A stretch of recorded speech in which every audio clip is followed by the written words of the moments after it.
Hey everyone, and in this video it's time to talk about the blog widget. Why would we need a blog widget? Well, a great way to keep your pages up to date is to actually include some of your blog posts on your homepage or on a about me page or a landing page rather than just leave them in the blog. It sounds counterintuitive, but let me show you what I mean. If we click on add widget and scroll down to the other widgets here, we see the blog widget. Drag that across there, and what it will do is it will just automatically show these three posts based on the fact that that's all we've got into demo here. You may have more blogs than that. What it's going to do is show the latest three blogs that are in your blogs. If you've got 300, it'll still show the latest three, but what we can do is change the settings. Now, what I found is 3 blogs are great if you blog on a regular basis, maybe once a week, because what will happen is every week there'll be a new blog appear here. You can see these dates are fairly old on here, but if we click on this collection to display, you can actually share the recent posts, most popular categories. We click on that, it will show you the different categories. When we can go to most popular tags, it will show the most popular tags, but really this is the best use of this is to actually show the last blog post that you actually have written. Or if you're talking about a specific topic, we'll go to the journaling idea again. You can actually choose one of the categories that you've actually said in your blog, and if you've got 3 blogs, 4 blogs, 5 blogs about journaling, it will actually choose just the blogs about journaling. This makes it very, very relevant to the people that are actually looking at the page about that topic. So we're going to leave them with all categories. Show the post image and description.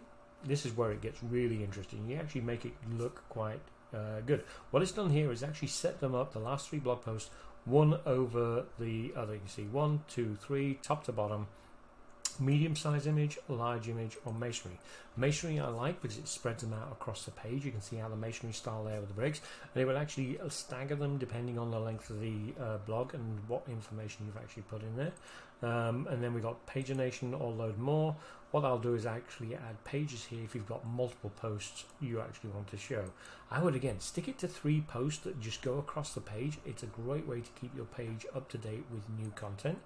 And then you've got the large images, which is really stacking it large with information below. It makes the page much longer. I'm going to stick to masonry for now. We've done the pagination or the load more button for if there's more than 3. Add share buttons. This is your Facebook and your Twitter share buttons here. You can also add LinkedIn if you want them to share it to LinkedIn. There's your 3 buttons.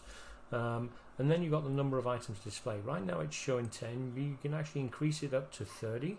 The fact that we've only got 3 blog posts in here will actually only show 3, or you can literally just show the last one. Now you may want to do that and say, you know what, I want the large image. Okay, it's just going to show 1 blog post in the middle of my page. I give a new blog every single week. That way it's just 1 post. My latest post is always going to be on the home page. The same with the medium size image. You can see the image to the left, the information about the blog post, and this will actually link to the blog post as written, so if they want to read more about it, they can actually go to that blog page. And then you get to change the item's color to whatever you want. It doesn't change a lot on the page, so not something you're going to get overly concerned about. That right, it's more relevant to the different ways you actually lay out the pages as you go. So we'll stick it to there, and there's basically a blog post. Now we've done that with the edit. It's literally edit. You can change all of that just by clicking on the edit button. You can also with this add an animation and display, so you can delay, sorry. You can actually have this appear after about 30 seconds being on site, or a minute or 2 minutes. You can actually have an animation so it actually fades in, so when people come to that it will actually just appear on the page as they're scrolling through it. So let's do something like a bounce, and you can see it bounced a little bit. That will happen as they scroll through the page. Pretty much all our widgets have the animation. The biggest thing here is to keep your home page or a specific page up to date with relevant content, and a great way to do that is to use the blog feature.